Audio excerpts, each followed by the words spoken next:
এই যে মৎস্য ভবনের যে গেট, এই গেট দিয়ে হচ্ছে মোটামুটি তৌহিদি জনতা যারা তারা এখান দিয়ে প্রবেশ করছে এবং আপনারা দেখতে পাচ্ছেন যে আমার পেছনে হাজার হাজার মানুষ এখান দিয়ে যাচ্ছে এবং তাদের মূল একটাই কথা, ফিলিস্তিনে যে অত্যাচার হয়েছে, মুসলিমদের উপর যে অত্যাচার হয়েছে, এই অত্যাচারে তারা আর ঘরে বসে থাকতে চাচ্ছেন না। তারা চাচ্ছেন রাস্তায় বের হয়ে এসে এই অন্যায় অবিচারের বিরুদ্ধে প্রতিবাদ জানাতে।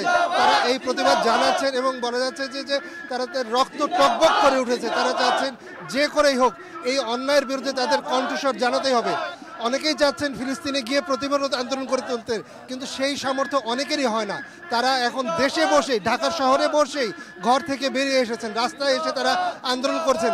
তারা চাচ্ছেন যে, তারা অনেকেই বলছেন যে বাংলাদেশ থেকে যদি যাওয়ার কোনো উপায় থাকে তাদেরকে যেন জানানো হয়, তারা সশরীরে সেখানে যাবেন এবং সেখানে গিয়ে আন্দোলনে অংশ নেবেন। আস্তে আস্তে আমাদের সাথে যারা আছেন বিভিন্ন মানুষজন এখানে এসেছেন, তারা দেখে আমরা একজন দুজনের সাথে কথা বলি যে তারা কি চান। আপনি এখানে কেন এসেছেন? ফিলিস্তিনিদের উপরে যে জুলুম নির্যাতন চলতেছে এটার প্রতিবাদের জন্য আমরা একত্র হয়েছি।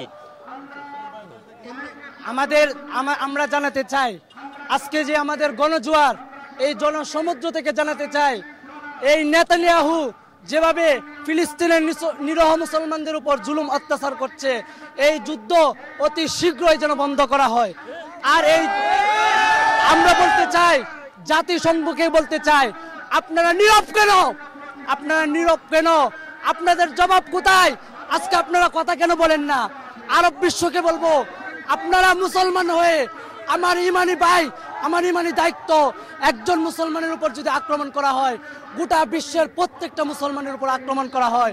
এজন্য আপনারা নীরব কেন? আমরা জবাব চাই। ডক্টর ইউনূস সাহেবকে বলবো, আপনি ফিলিস্তিনের পক্ষে দাঁড়িয়েছেন, আপনাকে ধন্যবাদ জানাই। কিন্তু আমাদের আরেকটা কথা, এটা হচ্ছে রাষ্ট্রীয়ভাবে সারা বাংলাদেশ থেকে ইসরায়েলি সকল পণ্য বয়কট করতে হবে, ঠিক কিনা?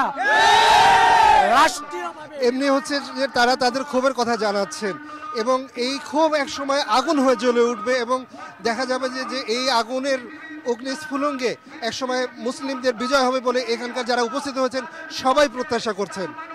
নিয়াজ মোর্শেদ, মাছরাঙা সংবাদ, ঢাকা।